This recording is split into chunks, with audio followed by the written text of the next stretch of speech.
ya, yuk merapat di depan layar TV Anda. Tapi jaga jarak aman ya.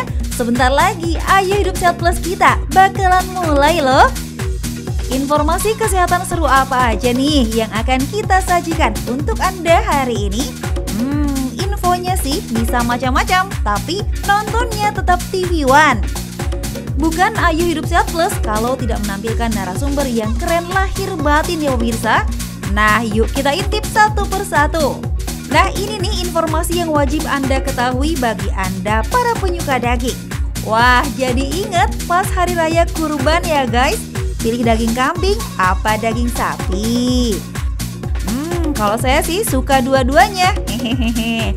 Abis enak sih, apalagi kalau gratis ya guys. Tapi katanya daging sapi lebih sehat daripada daging kambing. Masa sih? Coba kita tanya dokter gizi kita yang jelita, Diana Suganda. Apa ya katanya?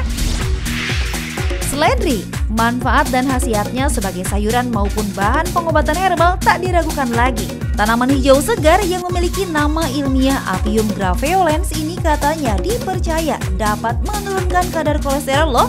Wah, bener nggak tuh? Nah, Dokter Tulus spesialis farmakologi akan menjelaskan sejelas-jelasnya buat kita semua. Guys, pernah dengar orang meninggal tiba-tiba? Pas ditanyain keluarganya, katanya kena angin duduk. Nah, angin duduk ini ternyata perlu diwaspadai ya guys. Namanya kayaknya santai, pakai duduk-duduk, tapi ternyata menjadi pembunuh nomor 1. Nah, kali ini Dr. Vito Damai akan menjadi narasumber spesial kita. Tetap di Ayo Hidup Sehat Plus hanya di TV One.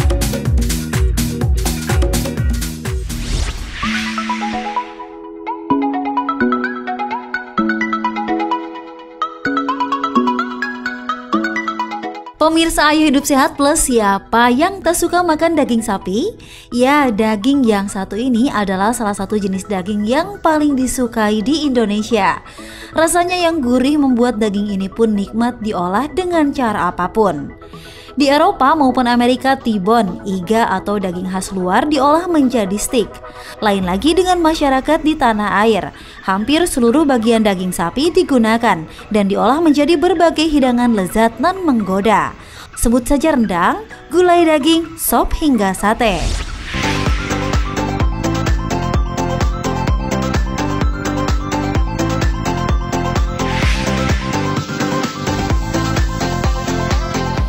Hai pemirsa, saya sekarang sudah bersama dengan Chef Muto yang lagi asik masak nih.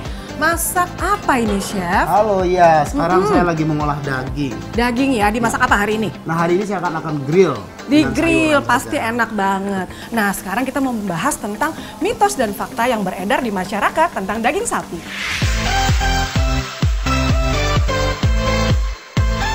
Konsumsi daging sapi di masyarakat memang sangat besar. Selain beberapa olahan khas Nusantara, bakso adalah salah satu olahan daging sapi yang banyak dijumpai. Kelezatan daging sapi yang menggoda membuat masyarakat kadang terlena dan mengkonsumsi daging sapi dalam jumlah yang banyak. Sedangkan ada banyak risiko bagi kesehatan jika dikonsumsi dan diolah dengan cara yang kurang tepat. Hingga beredar sejumlah kabar yang mengatakan bahwa daging sapi tak baik bila dikonsumsi saat sedang diet. Fakta atau mitos ya pemirsa? Itu adalah mitos. Ya, padahal sebenarnya daging sapi kan merupakan sumber protein yang baik. Ya kan, proteinnya bagus. Kira-kira dalam 100 gram daging sapi itu mengandung bisa sampai 25 gram protein. Ya, protein hewani tentunya. Dan itu pun sebagai asupan yang baik pada saat orang berdiet. Intinya pada saat berdiet itu sebenarnya kita harus atur asupan total yang masuk. Dan salah satu sumber untuk protein pada saat diet itu bisa dari protein hewani yang dari daging sapi. Pemirsa, untuk mendapatkan manfaat baik bagi kesehatan tubuh, cara pengolahan daging sapi adalah hal yang penting yang harus diperhatikan. Namun selain itu ada banyak kesalahan dalam pengolahan yang katanya berakibat buruk pada kualitas daging sapi itu sendiri. Seperti kebiasaan mencuci daging sapi sebelum digunakan. Kabarnya daging sapi yang dicuci sebelum diolah bisa menambah jumlah bakteri dalam daging. Fakta atau mitos ya pemirsa? Itu adalah fakta, ya, karena pada saat kita mencuci tadi bahan masakan ini, bahan makanan ini belum matang ya, masih ada bakteri dalamnya. justru pada saat proses pencucian tersebut, air, kita cuci biasanya dengan air yang mengalir. Nanti kemudian dia bisa menciprat atau terpercik kemana-mana. Itu yang justru bahaya, bakterinya bisa berpindah ke talenan, ke pisau, ke alat makan kita. Sebaiknya tidak kita lakukan.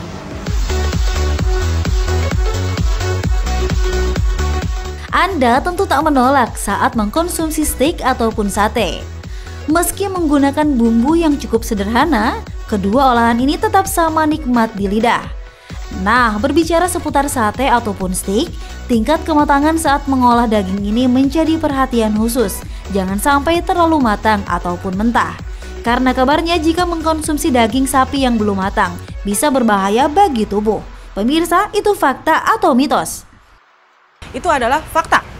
Ya, jadi memang pada daging sapi yang tidak matang, misalnya yang raw, yang masih mentah, itu masih terdapat bakteri.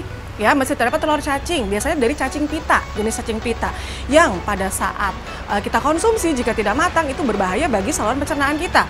Sebenarnya jika kita bandingkan daging sapi dan daging kambing, itu sebenarnya hampir sama untuk segi nutrisinya. Per 100 gram itu tadi proteinnya kira-kira 25-26 gram, sedangkan daging kambing itu bisa 25 gram. Jadi benar-benar hampir mirip. Lalu bagaimana ya tips konsumsi daging sapi yang benar? Tips konsumsi daging sapi, pertama daging sapi tersebut sudah harus diproses sampai matang. Ya, biasa kita makan dalam kondisi yang sudah matang. Sebenarnya daging sapi kan salah satu jenis protein. Sebaiknya dalam satu hari misalnya dia mau makan sekali makan 100 gram itu boleh. Tapi sebaiknya pada saat next makannya kita campur juga dengan ayam, dengan daging ikan, dengan telur. Supaya konsumsi harian kita lebih bervariasi. Sehingga proteinnya pun juga berbagai macam. Jadi biasanya kalau untuk cara yang tradisional, kita bisa mengempukkan daging sapi itu dengan daun pepaya. Kenapa daun pepaya? Karena daun pepaya itu mengandung enzim papain. Sifatnya adalah memutus rantai protein. Jadi sehingga si daging sapinya itu bisa lebih empuk. Nah pemirsa, sebagai informasi tambahan, Chef Muto ingin berbagi tips cara menyimpan daging sapi yang baik.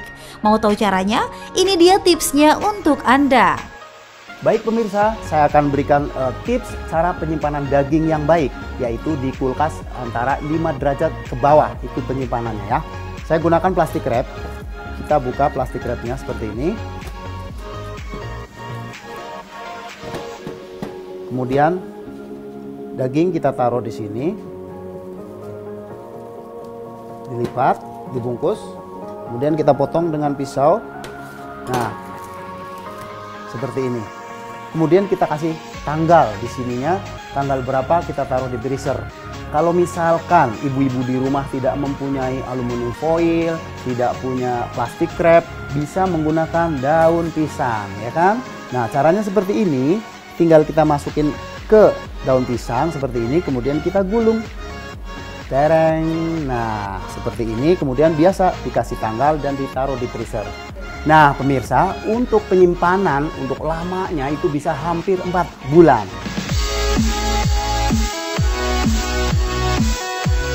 Nah pemirsa, Anda sudah tahu kan apa saja kandungan baik daging sapi bagi tubuh? Dan tak semua informasi yang beredar itu adalah fakta adanya.